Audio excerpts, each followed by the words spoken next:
Hi, Gemini. Welcome to March. Whoa. Okay, so straight out the gate, there's some stuff to say. They're saying like all of the hard work that you're putting into something, totally worth it.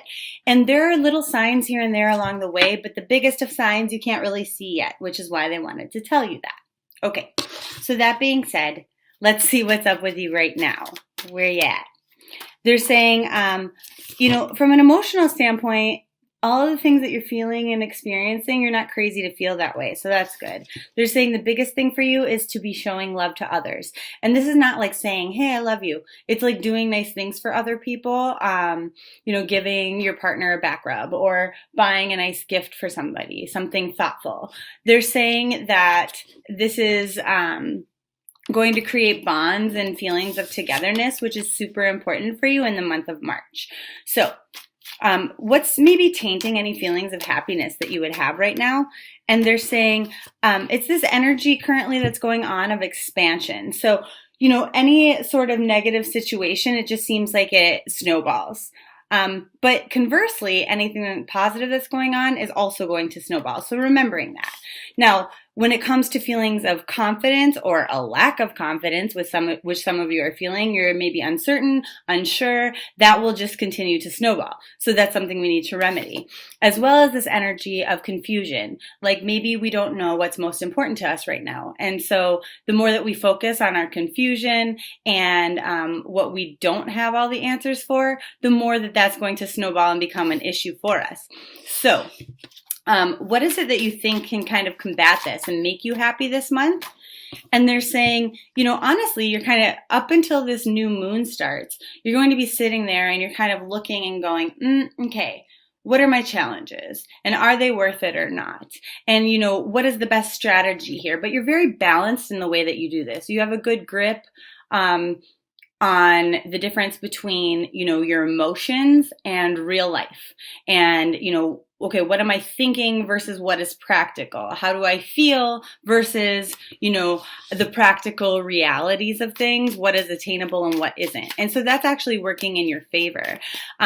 So how is your perception true here? And they're saying that, honestly, you're being very straightforward in your communication with other people, even if that makes you feel somewhat vulnerable. And you're sort of allowing yourself to be open to criticisms of other people and using that effectively as feedback in order to maybe better your plans moving forward. However, you're right that certain problems or issues in our lives don't always have like a happily ever end after kind of ending. So, for example, maybe you had a business, okay? And now you're looking at this and you're going, is this still the right business for me? I don't really know. Should I close it? Should I sell it? Should I change it somehow? And you're kind of standing there and you're looking out and you're going, okay, so like practical realities versus how I feel. And, is this something that even actually makes me happy anymore? And so this doesn't necessarily have to be work related to like owning your own business. This could be about relationships. It could be about any area in your life. And so you're kind of sitting there and you're like, I don't really know what to do. And so you're not taking action on that. And is that the right way to handle it? So let's see. And they say that the answer here is somewhat variable for everybody.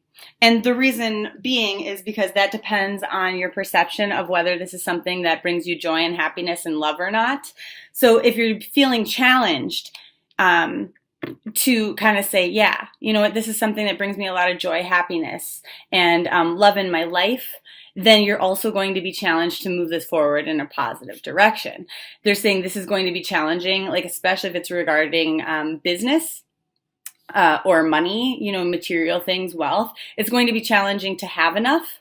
But then conversely, like if this is about something regarding relationships, it's going to be hard to, maybe move things along in the relationship the way that you want them to. They're saying it's going to be challenging for you to embrace any sort of lucky energies that might come about, especially in a Mercury retrograde, if you haven't determined how you actually feel about something and whether or not it brings you joy and contentment and happiness. So a good way to frame this is, what would it take for me to feel content in this situation? And if the answer seems extreme, you might want to kind of reevaluate and maybe discard that from your life. So they're saying, for some of you, it's just a matter of having the right circumstances and waiting for those to present. But everybody's situation is different. And so then for the others of you, it's more about just communicating with the right people, sending the right email at the right time to the right guy.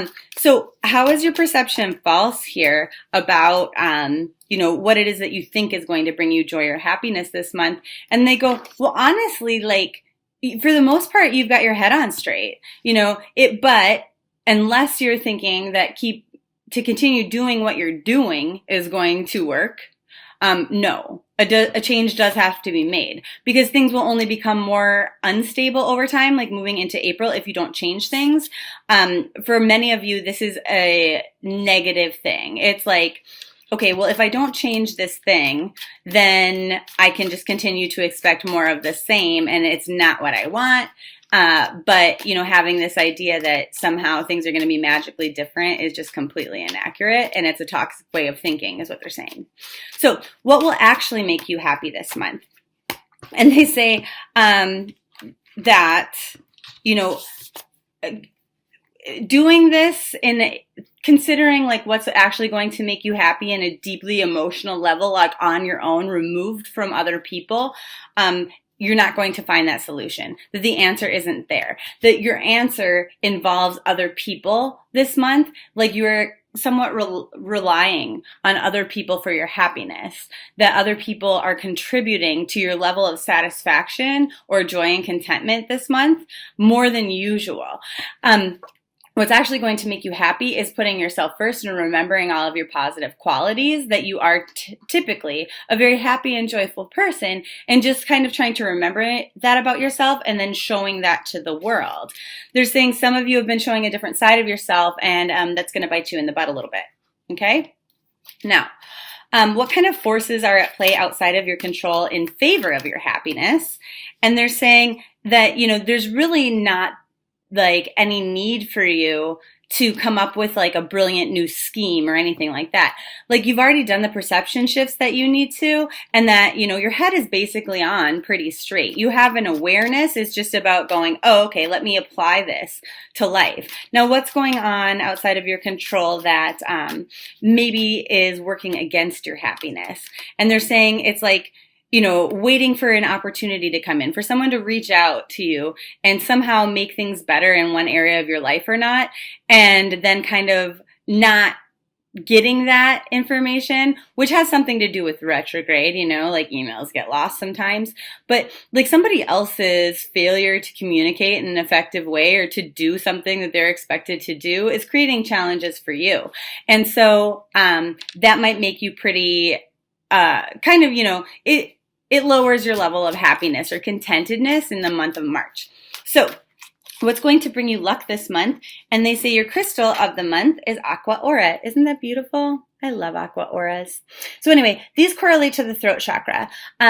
These are helpful for you to discuss emotional issues with other people. It helps you to kind of clear and cleanse the room. So this is awesome if you're about to have a discussion with somebody, to put it in the room, because it will take any shitty energy from you, but also from them, and eliminate it. And then it encourages, sincerity. It clears out your own aura. And there's, like I said, it creates this environment of harmonious interactions among people and really positive and harmonious communication between people. And so if you have to deal with somebody and you're afraid it's going to turn into an argument, perfect stone to have with you. It encourages people to find the good in situations, and then kind of figure out what your own talents and inherent abilities are, and then use those to their highest potential for the highest good for yourself as well as the community at large. This one will protect you against psychic negativity or other people's bad vibes, right? Negative intrusions and stuff like that.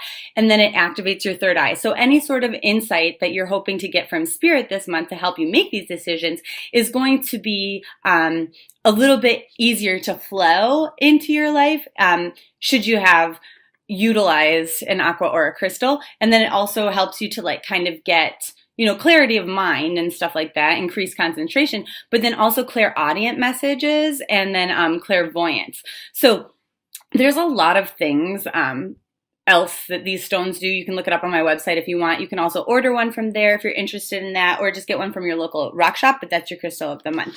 And then the other thing, so if you get one from me though, it comes with a playlist of videos on how to use crystals, and then all this information like how to care for your specific crystal, which angels associate to it, which chakra, blah, blah, blah. So your lucky day of the month is the 31st of March. So, waiting all the way till the very end, that's your lucky day. And then your power color is apricot. And so the cool thing about this color is that we are not limited to just using this as like a color cleansing energy, that we would, bring it in from the top of our head, moving all the way through our body to kind of cleanse and clear things. Or wearing apricot, you can eat it, or you can light an apricot scented candle or something like that to really harness the energy of this power color. And so with this one, the number here is 20. So it's about creating balance that expands. So that sounds good, right? Now, what it says is rejoicing and laughing is the theme of this one. So it takes any burdensome or heavy energy and it turns it into joy. So you could be carrying around some like bullshit energy that surfaces, that comes to light because of the Mercury retrograde. And then kind of the way out of it is just giggling and laughing, having a good time. It gets rid of any sort of irrational fears or anxieties that you might have that are maybe somewhat limiting you. So this brings more joy and lightness basically into your life. So the affirmation with this one is, please awaken the joy, laughter, and spontaneity of my heart and soul. I love it. Okay, so coming back to the other parts of our reading, what energies do you need to bring more into your life in order to kind of foster this environment of joy and happiness, contentedness?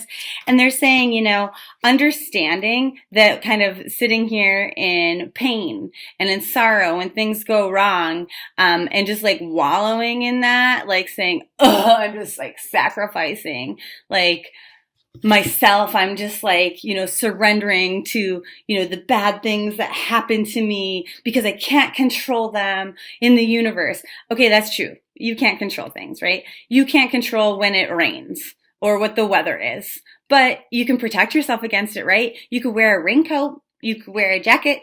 And so they're saying like, this is not really like good self-care. If you're like, oh, well, I'm just going to have to like, I guess that's it,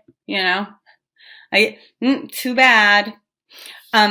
Advocating for kind of what you need and solving your problems like right away is going to be important.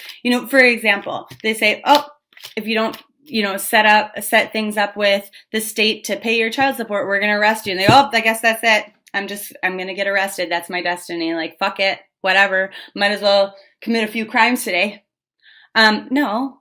Just make the fucking phone call and tell them, well, I don't have any money right now. I just got laid off from my job, but I do have, $100 coming in unemployment, so I will give you 20. At least you're making a payment plan so you don't get arrested, because if you're in jail, you definitely can't pay your child support.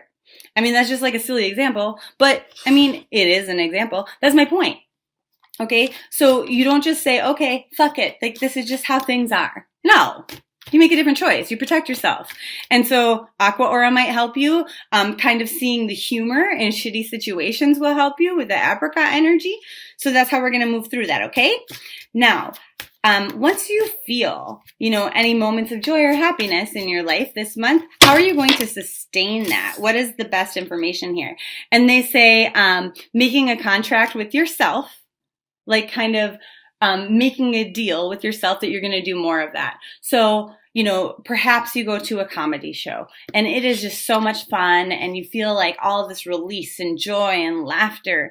Then you say, you know what, I'm going to go here once a month. And you just like kind of pre-plan it in your calendar that this is a date with myself or with my partner or with my best friend that I'm going to do on a routine. I'm creating a new routine or system for myself based on the things that bring me joy. I personally love mochas like so much. It is worth it to me to spend $300 a month on mochas because they bring me that much joy and happiness. So I have my budget set to the side for that, and I put it into my little Caribou app on my phone, and then when it's gone at the end of the month, then it's gone. You know, I might have a few days that I go without a mocha, but I make a commitment that I'm going to treat myself right in the morning, because if I am going to feel joy and contentment and happiness by having that mocha every single morning, it's setting the tone for my whole day. So it's making a promise to yourself based on the things that you notice bring you joy throughout the month of March. Okay, so March overall in a nutshell for you guys, they're saying like financially, this is maybe not like anything different. It might be kind of a slow month for you. They're saying like as far as, you know, kind of day-to-day life goes, not much changes. But on an emotional level, you kind of are forced to, you know, with like a Mercury retrograde, we kind of deal with the ups and downs, but we're really realizing this time in this retrograde, wow, I've come a long way from where I used to be. I've learned a lot of lessons in my short life, and I am like remarkably peaceful and calm despite all of my trauma and shit like that. And then this is also a month of taking action based on the things that we know that we can control. And we have to understand that we might not see the results of those actions immediately, but it's about planning and taking them. And so, you know, making those deals with ourselves is really important. So love and light, and I'll see you in April.